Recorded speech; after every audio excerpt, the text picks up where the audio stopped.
Hallo meine lieben Zuschauer und herzlich willkommen zurück zu einem weiteren Part von Chernobylite. So, wir beenden jetzt mal den Tag. Denn irgendwie muss es ja mal mit den Aufträgen von den Teamgefährten vorbei sein, um man den Angriff auf das Kraftwerk. Vielleicht kann ich das jetzt sogar schon machen, dann kann ich das Projekt beenden. Wollen wir mal schauen.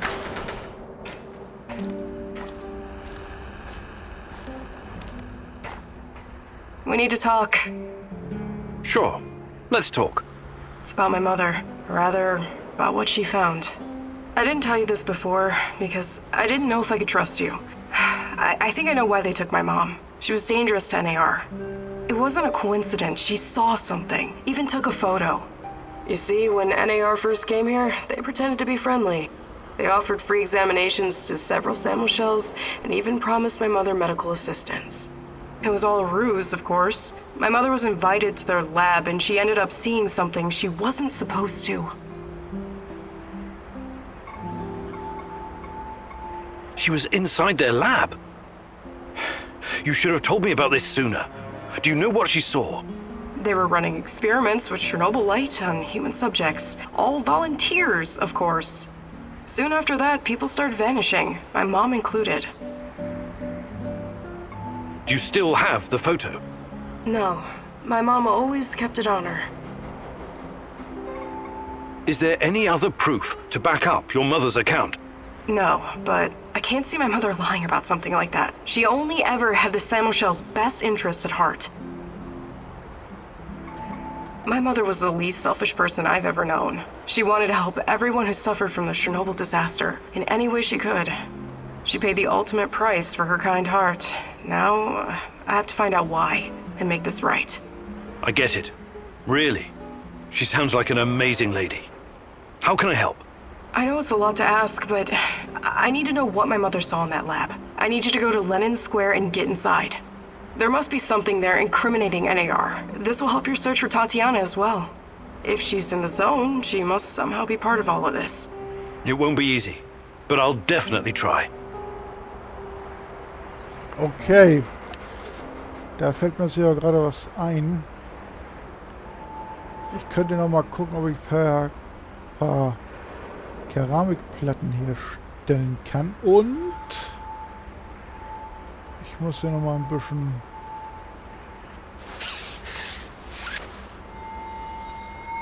so, die Strahlung noch mal ein bisschen runterkriegen. So, dann noch mal ein bisschen. So, das müsste eigentlich reichen, aber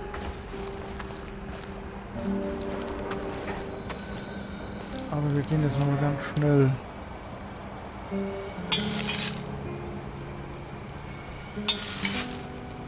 So, stellen wir mal von jedem.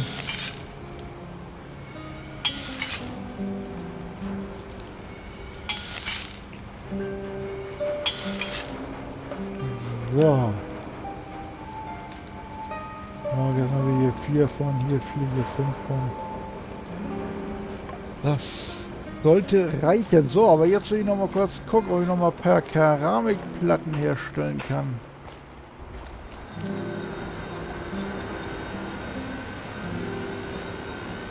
Ja, wunderbar. Und ja.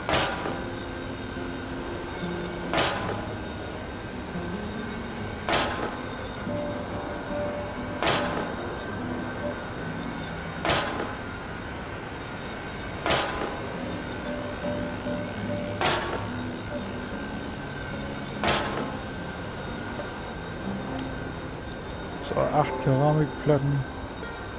Das müsste reichen.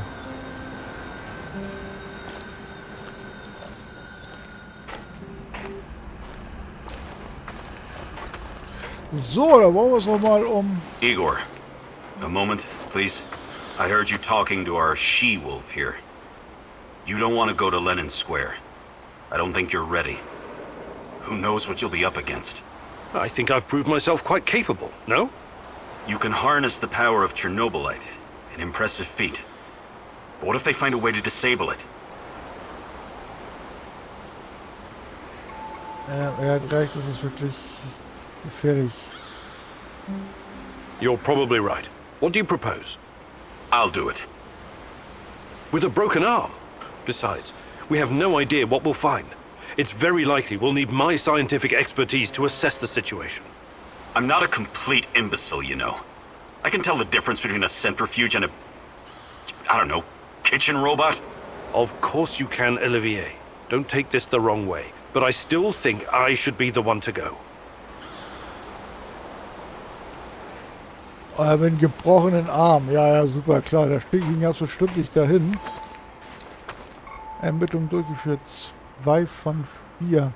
So, jetzt kann man natürlich...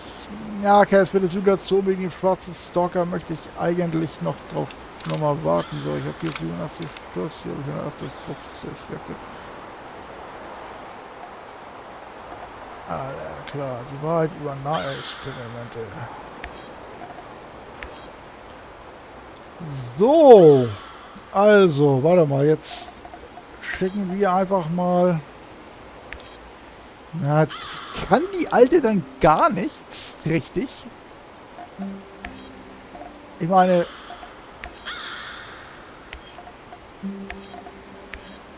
22%.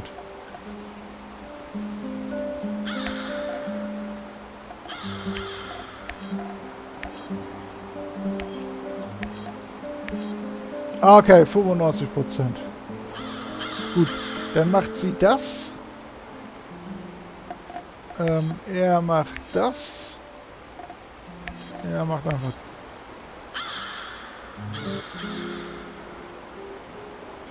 Null Prozent?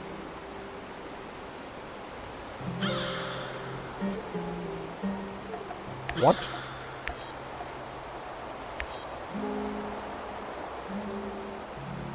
Gut, dann soll er das jetzt machen.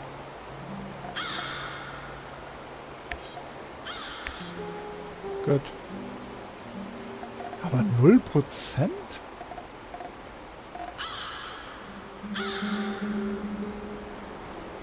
So, warte mal. Dann, und er... 100%. Er bleibt mal einfach mal hier.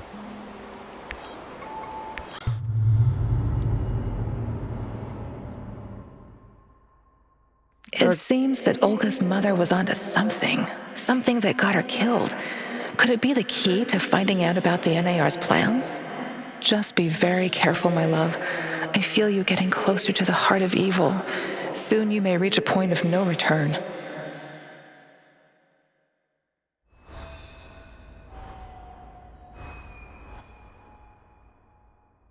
So, ich weiß es nicht. Ist es jetzt vielleicht so eine ganz neue Karte oder...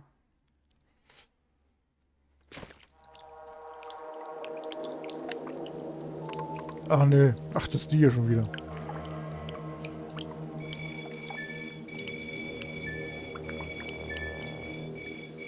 Okay.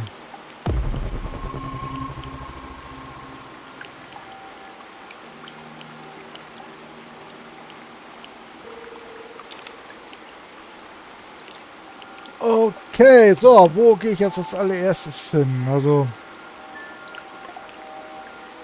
Ja, du schützt gerade zum Ziel, ist er nicht allzu weit, ist er gleich da vorne irgendwo. For the lab, Igor. Should be in the middle of NAR's camp. See if you can slip in unnoticed. Don't get in any fight unless you have to. Sure thing, Mum. And don't worry, I've got my sweater. You've got some issues, don't you? Okay. Now's not the time to get distracted. Locate the lab and try to reach it without drawing attention. You don't want to fight all these guys at once. Ja, da hat er nicht ganz unrecht, denn ich habe keinen Plan, nicht mal ansatzweise, wie viel von diesen Söldnern hier rumrennen.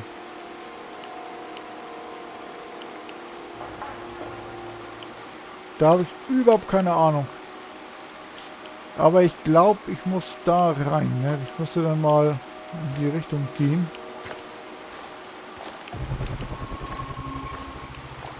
Okay, da haben wir schon mal einen bösen Bub.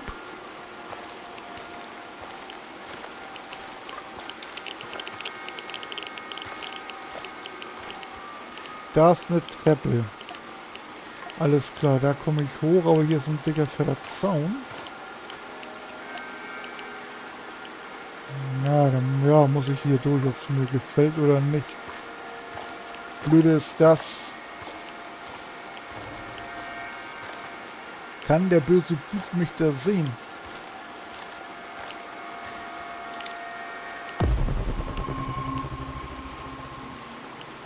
Das noch ein böser Bub.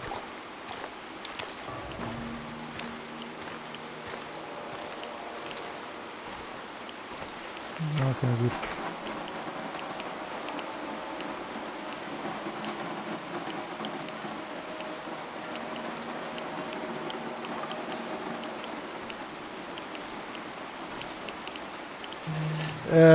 Ja, wie mache ich das denn jetzt mal am besten? Ich muss da jetzt wieder hier durch.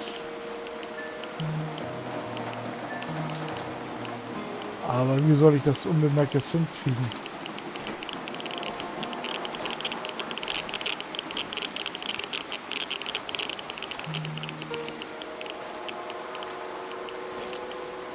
Okay. Der kann mich jetzt hier so nicht sehen.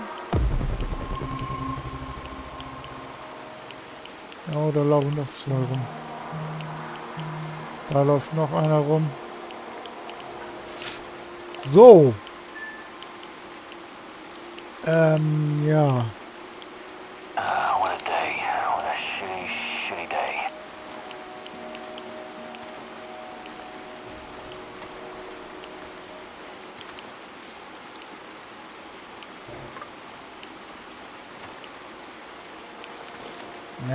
Ja, Kacke. Das ist nicht gut. Vielleicht wäre es sogar sinnvoller. Aber hier drüben sind ja auch noch böse Jungs.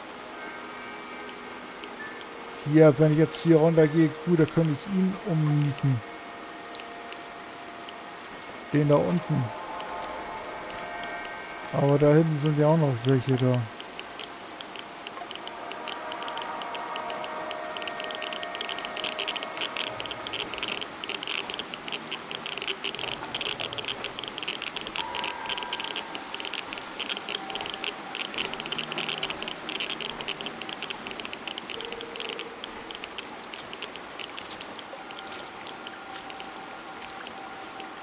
Na, warte mal.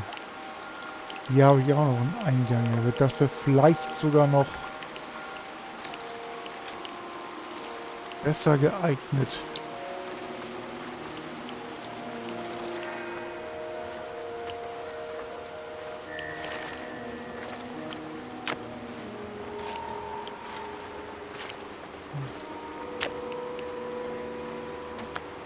So, warte mal.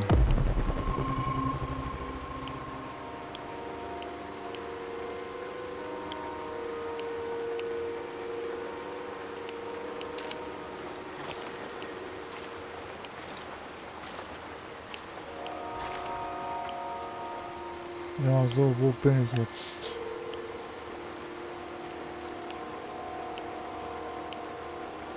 Ja, das ist kacke jetzt.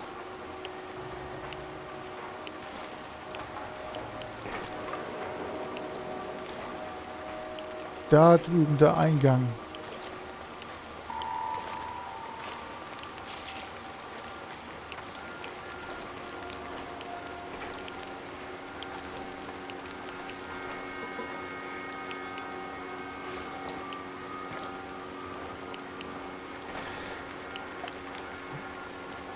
Okay, warte mal.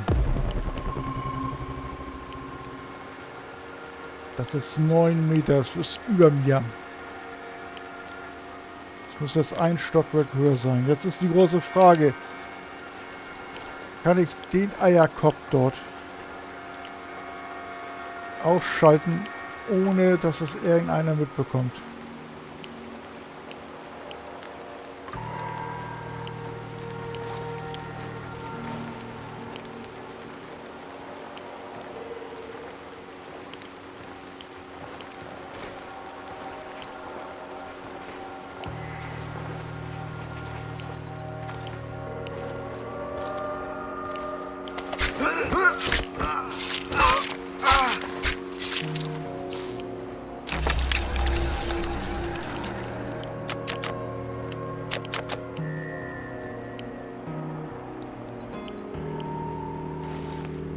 Okay.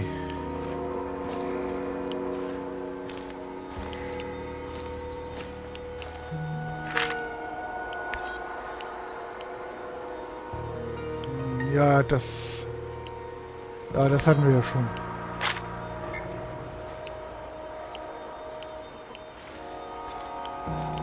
Okay.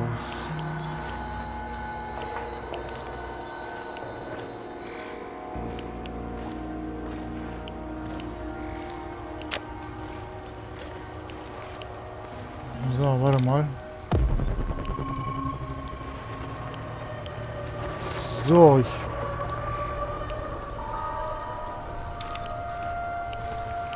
okay. Ja, oder vielleicht da hinten hoch und davon. Ne, das wäre nicht auch. So, warte mal.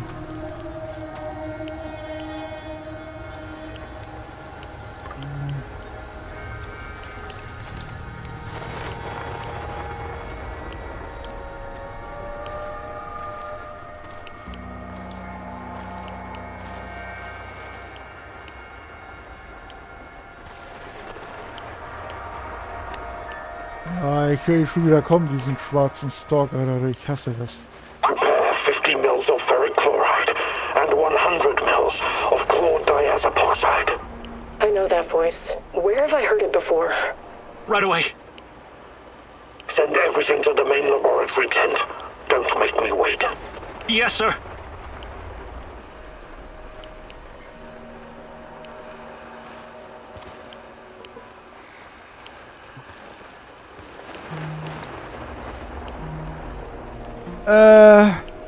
Ja.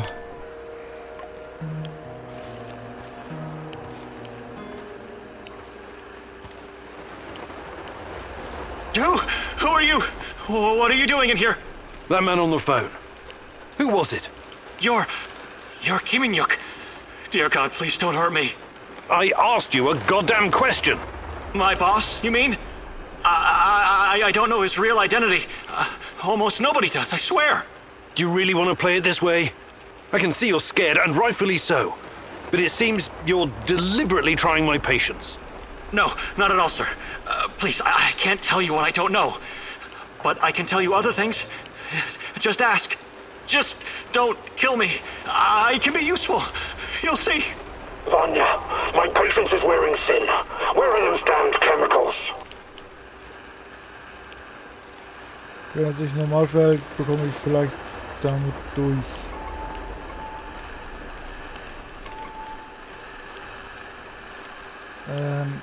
Er könnte mich verraten, dass du bist so groß.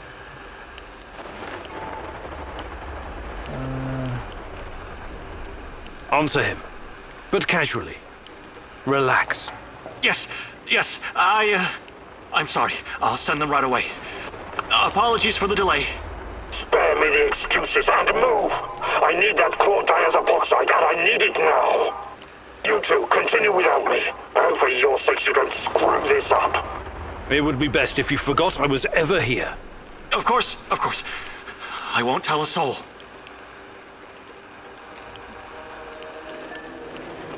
Oh.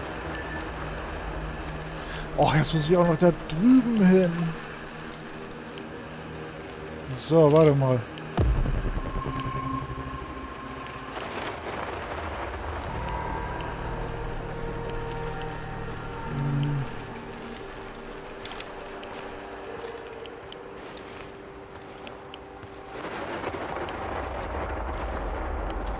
Nee, Quark. Falsche Tür.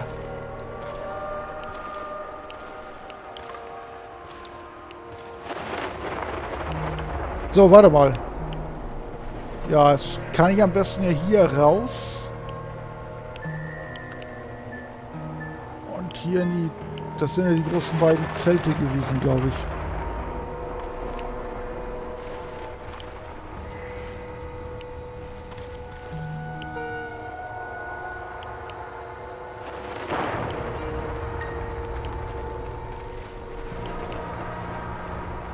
Ja, ich muss aber warten, bis er sich wieder umdreht, damit ich dann hier wieder...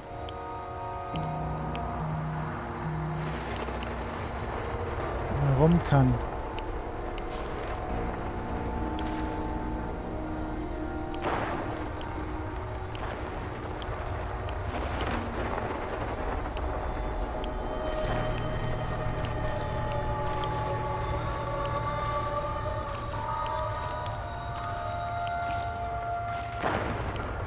Okay, Olga scheint diesen schwarzen Stalker also zu kennen. So, wo muss ich jetzt eigentlich hin? Dahin. Also, da in das Zelt, da muss ich wohl rein. So, warte mal.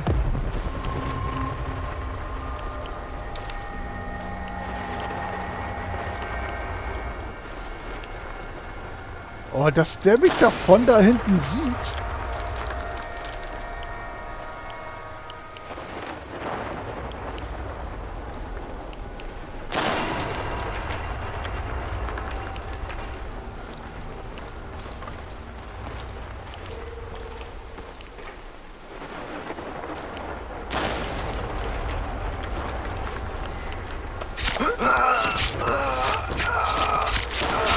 Ja, Schlachtelmetzel.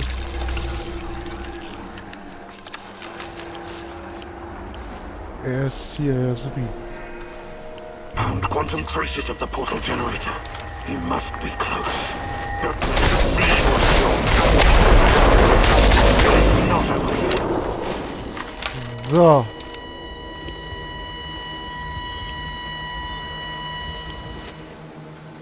Alles klar, jetzt brauche ich aber für meine Psyche. Alkohol und Waffen sollte man vermeiden.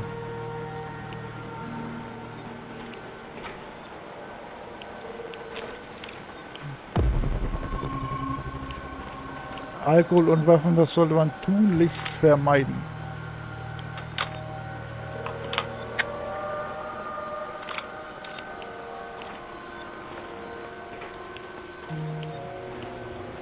So, ich nehme mal an, dass diese beiden Typen da... Look at the tissue structure. This used to be a liver, if you can believe it. We need to collect samples. The brain is... Vanya? Finally! Who the hell are you? What did you do with Vanya? Stay very still if you want to live. Please don't hurt us. We're scientists. Yeah, so was Dr. Mengele. Are you performing a vivisection without anesthesia? Administering shots of typhus? What are you doing exactly? I really want to know. No, nothing like that. We're not beasts. We treat our patients as humanely as possible. But you have to understand that... Scientific advancement requires sacrifice. Other people's sacrifice. You make it sound sinister. But yes, everything we do is for the greater good. How does it work?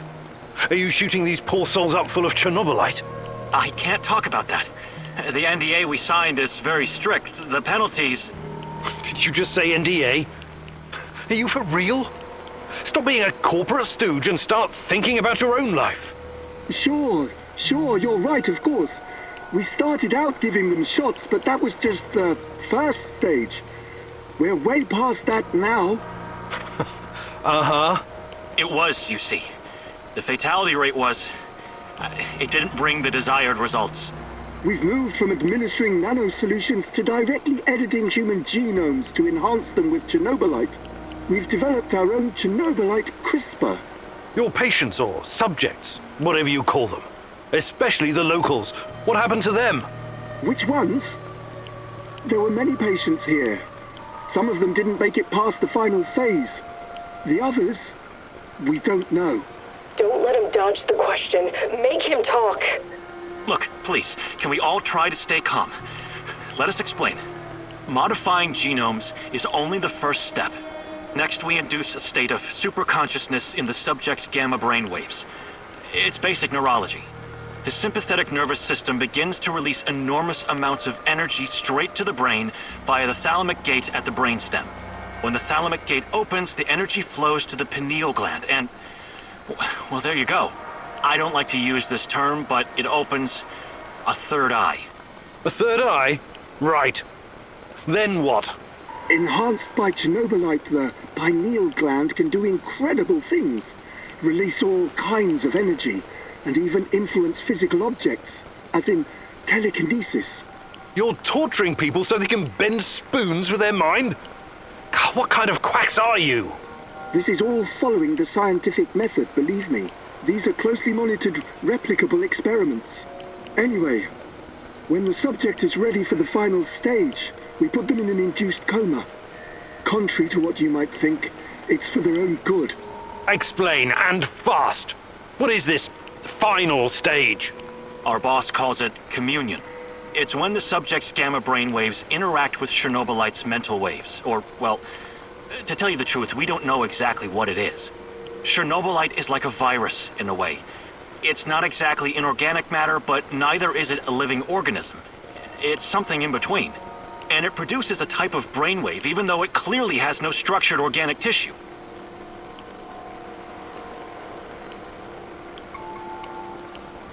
Well, what's the purpose of this communion? This is where it gets really interesting. You know that Chernobylite can be used to create wormholes, right? You've been doing it yourself. But these wormholes are special. Haven't you noticed? They're not a purely physical phenomenon. I don't understand. What else could they be? We know what singularities and the tunnels should look like. We know what they are in theory. But has anyone actually been inside one before? Bullshit. I've studied Chernobylite too. The exotic energy it contains is powerful enough to create quasi-black holes and passages between them. We thought so too, at first. But think about this. What if there was an organism, or a virus, an entity powerful enough to create its own singularities? No biological organism could encapsulate that kind of energy, or survive if it did. A living entity would be torn to shreds. But Chernobylite is not a normal biological organism, is it? We have no idea what it is. Just try and consider the possibility that the wormholes you're walking into are not something created outside of Chernobylite. They are Chernobylite. You're traveling through the veins and corridors of its multidimensional body. But what does that have to do with this communion thing? Isn't it obvious? We're trying to communicate with Chernobylite, or somehow influence it through the mental energy of our subjects. But getting inside this thing's mind, or whatever it is, must be a truly disturbing experience. You're fucking insane, both of you. You need to stay away from the morphine cabinet for a while. I've heard enough. Who's your patient here?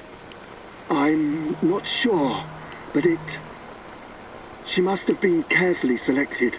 Selected? How? Did she volunteer? Or was she maybe run down and captured by soldiers in the woods? Talk! I'm not familiar with the selection process. Our boss would know. But we know very little about him. What's your boss in charge of exactly? The entire biotech division, pretty much everything Chernobylite related, but mainly the impact on human physical and psychological functions. Clustered, regularly interspaced, short palindromic repeats. How does this work with Chernobylite?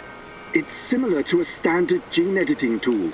We take specialized protein from a certain bacteria, modify it with Chernobylite, and then target the exact genes we want to modify. Wait, I know more about physics than genetics, but CRISPR is usually done on embryos, right? And it takes time, sometimes even years, for mutations to show. Our boss developed his own methods. The process is applied directly in the subject's body.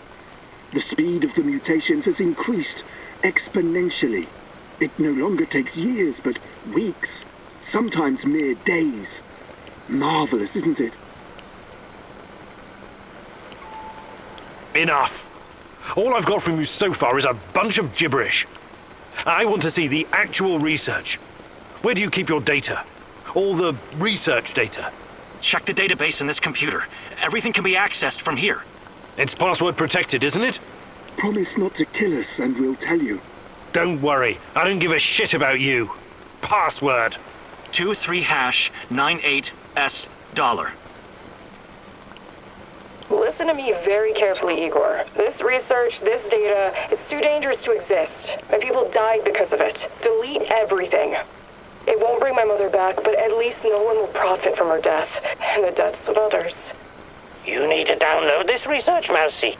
This is the Rat King's brain stash. It's dangerous, yes, and inhuman. But it could contain the key to defeating him. Ach, Kacke. Das ist wieder so eine Entscheidung, die ich eigentlich gar nicht treffen möchte, aber gut, scheiße, echt. Die Experimente schaden unschuldigen Menschen. Ich sollte alle Ergebnisse löschen. Es ist wissenschaftliche Forschung. Vielleicht kann sie mir helfen, das Chernobylite zu verstehen und Tatjana zu finden. Ja, Fakt ist nun mal eben der, die Methoden, wie die Daten erhoben worden sind, können ja jederzeit wieder angewandt werden. Und wir können sie helfen. Ne? Und rückgängig kann man es auch nicht mehr machen durch das Löschen der Daten. Ne? Gut, das wird Olga nicht gefallen, aber das ist mir, ganz ehrlich gesagt, jetzt Schnuppe. Oh Mann, ey. Okay, Professor G. Simonov und von Bla. Betreff vorläufige Einschätzung des industriellen Nutzens von Chernobylite. Professor Simonov. Wir haben bislang nur die Spitze des Eisbergs betrachtet, aber ich kann bereits schließen, dass die Chernobylite-Verbindung das Potenzial hat, die globale Wirtschaft zu revolutionieren und sogar die Atomenergie in den Schatten zu stellen. Ich empfehle, dass wir die Eigenschaften des Chernobylites weiterhin erforschen und uns auf 3 Anwendungsbereiche konzentrieren. Medizin, pränatale DNS-Manipulation, Krebsbehandlung, Zellverjüngung und sogar vollständige Geweberegeneration sind im Bereich des Möglichen. Theoretisch kann das Chernobylite die sogenannte biologische Uhr anhalten oder sogar umkehren und die Menschheit die Unsterblichkeit ermöglichen. Wichtiger ist jedoch, dass gewisse einzigartige Eigenschaften, die wir entdeckt haben, auf die Existenz eines quasi Schwarmdenkens des gesamten Chernobylite-Netzwerks hindeuten. Zweitens, Militär. Die Verbesserung von Motorik und Wahrnehmung militärischen Personals, um sogenannte Supersoldaten zu schaffen, ist nach ersten Experimenten an mehreren menschlichen Testpersonen durchaus möglich. Die Erschaffung menschlicher Hybridwesen, die mit dem Chernobylite kommunizieren und die Raumzeit manipulieren können, sollte unsere höchste Priorität sein. Die spezielle Omega-Einheit des Kraftwerks wird bei dieser Forschung von großer Hilfe sein, denn ihr Anführer, der schwarze Stalker, hat bereits weitreichende Erfahrungen auf diesem Gebiet. Transport. Theoretisch ist das Chernobylite eine unendliche Energiequelle, die in Zukunft sowohl konventionelle fossile Brennstoffe als auch Atomenergie überflüssig machen könnte. In kristalliner Form ist es portabel genug, um als Energiequelle im Personentransport verwendet zu werden. Kurz gesagt können Autos, Fahrräder und sogar Drohnen theoretisch mit Chernobylite betrieben werden. Außerdem würde ich empfehlen, die Nachrechtsabteilung sich sofort auf den Erwerb der vollen Patentrechte vorbereitet, damit alles bereit ist, wenn wir beschließen, unsere Ergebnisse zu veröffentlichen. Wer die Exklusivrechte für die Nutzung von Chernobylite besitzt, wird zweifellos der erste Sextrillionär der Welt werden. These guys are telling the truth. They really achieved something incredible here. Why did you do it? God damn you! You did good, Igor. We will turn this information into a weapon against the Rat King.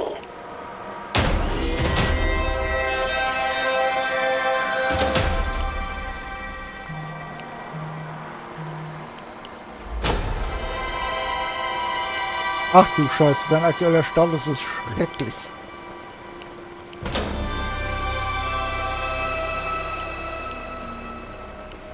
Oha, gut. So. Aber jetzt wollte ich hier eigentlich gar nicht mehr groß rumrennen. Ja, mein Status mit Olga war eh schon schlecht und jetzt ist es auch noch schrecklich. Okay, bei Tarkan war auch schlecht, also ist scheißegal. Ich hatte jetzt die Wahl zwischen Pest und Cholera.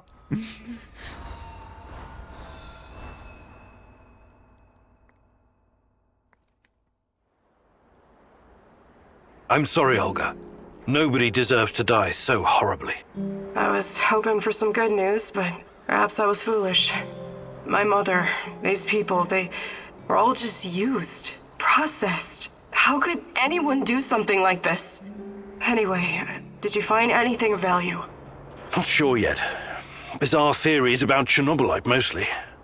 I don't know if I want to get into the details yet. Try me. I'm not a bookworm like you, but I'm not stupid either. Well, NAR seems to think Chernobylite is like a giant turtle that carries our universe on its back.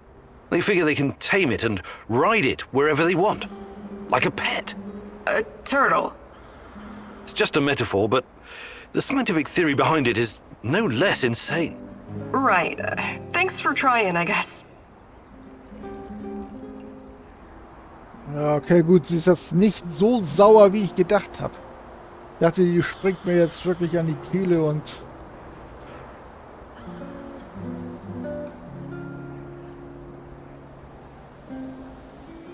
Na, okay, Fehlschlag. Gut.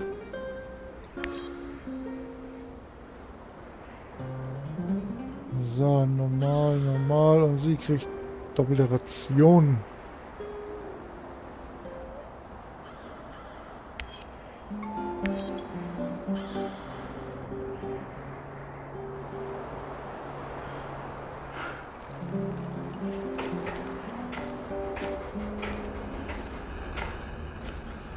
What's going on, Igor? Okay.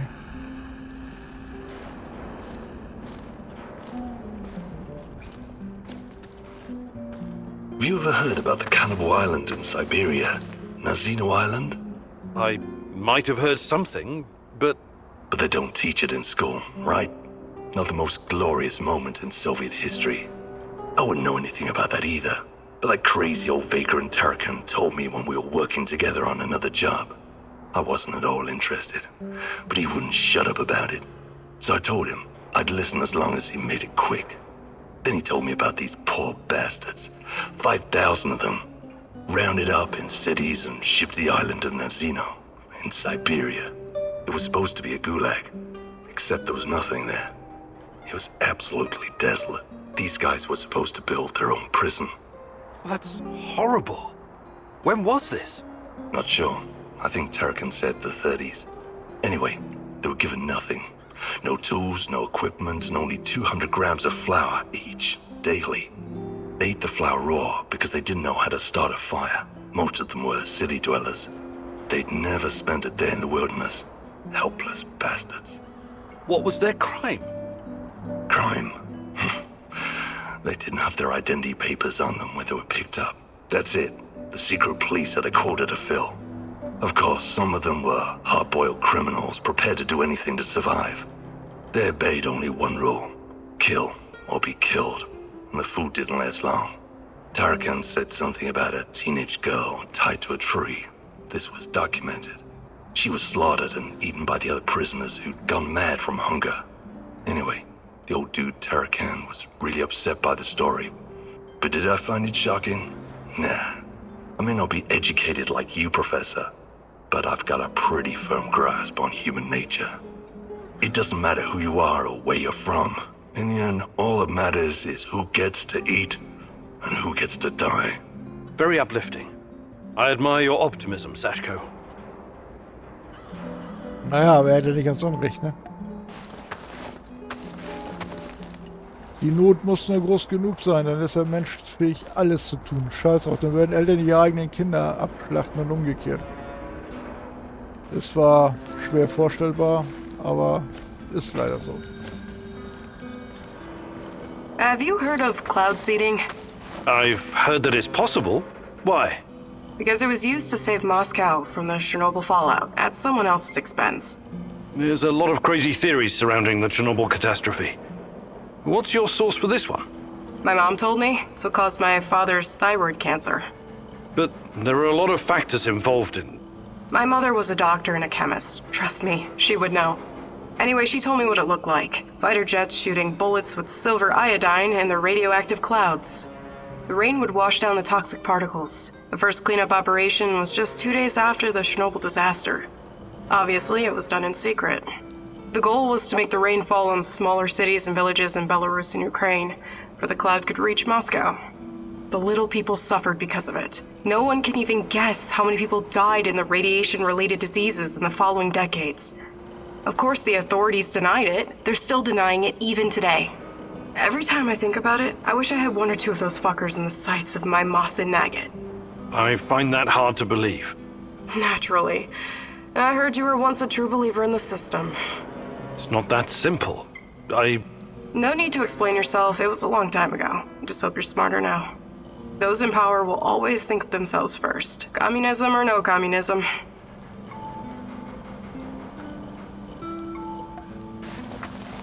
Jetzt frage ich mich aber auch, kann es vielleicht sogar passieren, dass einer das Team verlässt, wenn der zu schlecht wird? Good day, mate. Hi, McGill. I wanted to ask you something. How long have you been in the zone? Oh, years. Can't remember exactly. Some of those years were pretty wild, if you catch my drift. But it feels like forever. Have you always been a stalker? Not always. Before I embraced this lifestyle, I did some other things. Bug shit, crazy, dangerous things. You've got my attention. You gotta do what you gotta do to survive, am I right? I used to pick blueberries and sell them. It was really fucking hazardous stuff. How is picking blueberries dangerous? You don't know your own shitty ass from your elbow, Professor Fancy Pants, but allow Uncle Mikhail to bring you up to speed. Blueberries are freaking irradiated as shit. Mushrooms, too. I was dealing with this guy who worked as a border guard, right? He used to search any 18-wheelers or lorries coming through, anytime they flashed red on the radiation monitors. First time I met him, he was shitting bricks. He thought somebody was smuggling a dirty bomb into the European Union. But it wasn't a radiological device. It was fucking blueberries from Pripyat. Oh my. This load exceeded the norm 4 to 6 times over. I kid you not, sir. It's not gonna kill you outright, but it certainly isn't healthy, even with all those antioxidants. Fascinating. Did they put a stop to it? Of course not. The exporters just started diluting the more glowing blueberries with the less glowing ones, so the cargo wouldn't trigger the alarm. And so, glow-in-the-dark blueberries traveled to Poland, and from there to the rest of the European Union. What irony. In the end, everyone gets a taste of the Chernobyl disaster. Auch nicht schlecht, ey. Oh Mann, dann futtern die Leute verstrahlte Blaubeeren, das ist super. Igor, I need to talk to you. No Mousy today. So the Rat King is gone? It won't be long before it returns. We don't have much time. You need to help me. I need to find out what happened to me. I remember the explosion. Were you close to reactor number 4? That was the night Tachana disappeared. What do you remember? Not much. Fire, sirens wailing, burned men. Agonized screaming. It was Kharkiv. In 1972. What? I think you've got the time and geography mixed up. The KGB and some military geniuses tried to put out a fire in the natural gas mine with a nuclear device. Almost a kiloton yield. They blew everything up, the morons. The column of fire and radioactive ash, kilometers high. People in villages nearby thought it was the end of the world. What were you doing there? I don't know. I'm trying to remember, but I can't. All I know is I was there to observe. Calm down, Tarakan. We'll get to the bottom of it eventually. Try to get some rest now, all right? Okay. So. Ich beende jetzt hier den Part. Ich bedanke mich fürs Zuschauen. Wenn es gefallen hat, Daumen ein Abo. Sagt das nächste Mal wieder dabei. Bye, bye.